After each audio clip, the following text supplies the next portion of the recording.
pimpinan dan teman-teman anggota Komisi 6, Pak Menteri, Pak Wamen dan jajaran Kementerian Perdagangan. Pertama memang Pak Zul sama seperti teman-teman yang lain, tentu kita bersyukur, apresiasi kepada Pak Menteri ini berkaitan dengan apakah itu termasuk Idul Fitri kemarin, puasa semua berjalan, harga-harga stabil Pak Menteri, ini satu hal yang memberikan satu dampak yang positif lah kepada masyarakat. Yang kedua Pak Menteri, saya menindaklanjuti aja yang disampaikan Mas Ibas tadi, kita akan dukung sepenuhnya berkaitan juga terhadap revitalisasi pasar-pasar rakyat ini. Ya, kita berharap juga biru kami juga diperhatikan nih Pak Menteri, ya kan? Saya kebetulan di Aceh juga sudah mengusulkan itu pasar, sampai hari ini juga belum ada tanggapan. Mudah-mudahan di forum ini saya sampaikan ke Pak Menteri, ya mudah-mudahan ini juga bisa direalisasikan karena juga menyangkut harapan daripada masyarakat di Aceh Pak Menteri. Yang kedua saya lihat juga di poin halaman kelima itu ada poin keempat adalah pengembangan ekspor jasa dan produk kreatif. Khususnya produk primer dan produk manufaktur. Tentu saya berharap di sini Pak Menteri, apalagi ketika bicara ekspor, saya berharap juga ada langkah-langkah konkret, sosialisasi kepada daerah-daerah, supaya kita tahu produk-produk daerah juga ini difasilitasi oleh Kementerian Perdagangan untuk mereka juga diberi ruang gerak untuk mendapat fasilitas untuk ekspor ini, karena saya tahu betul banyak sekali produk-produk daerah ini kalau memang bisa difasilitasi oleh Kementerian Kementerian Perdagangan, saya yakin juga bisa memberikan dampak positif buat peningkatan ekonomi di daerah.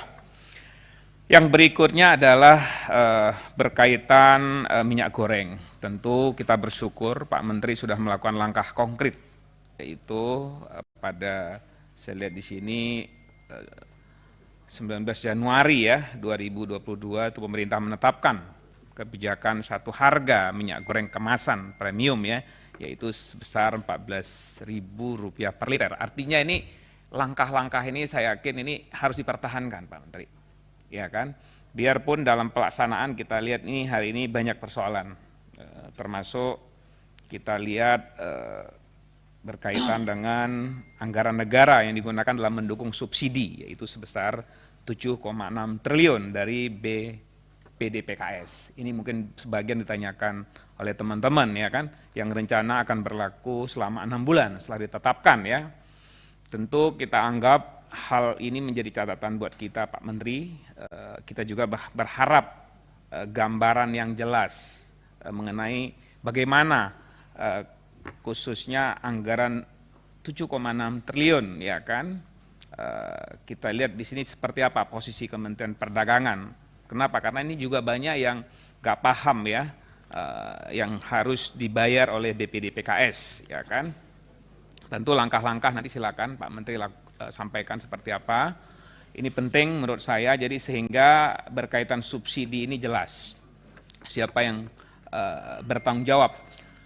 Kemudian juga masih berkaitan dengan produsen minyak goreng, Pak, produsen swasta minyak goreng. Kami ingin juga memastikan dan mendorong pemerintah untuk mengambil kebijakan yang tepat dan juga menguntungkan semua pihak Pak Menteri, baik itu produsen, kemudian distributor maupun konsumen.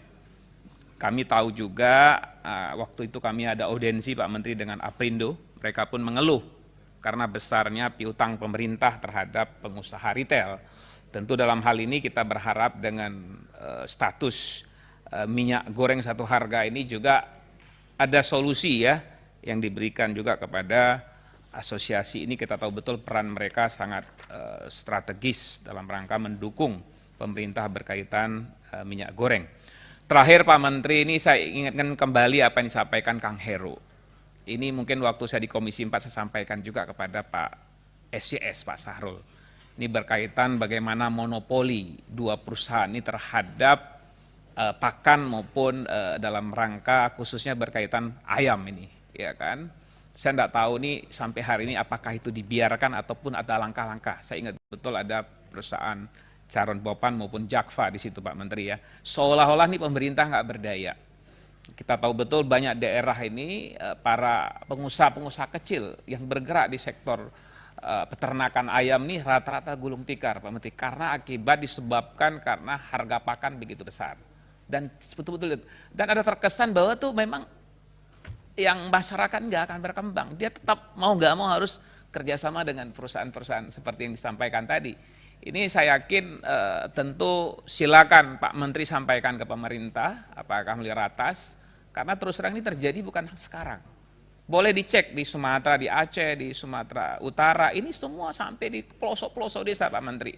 Artinya apa? Kalau ini terus terang pemerintah tidak hadir di sini, saya yakin peternak-peternak rakyat ini tidak akan berkembang. Dia akan bergantung terus dengan perusahaan-perusahaan yang monopoli kondisi seperti ini. Kita harapkan ini ada langkah-langkah konkret lah dari pemerintah untuk mencari solusi.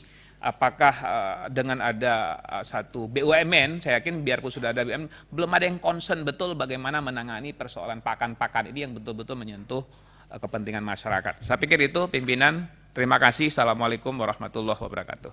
Waalaikumsalam warahmatullahi wabarakatuh.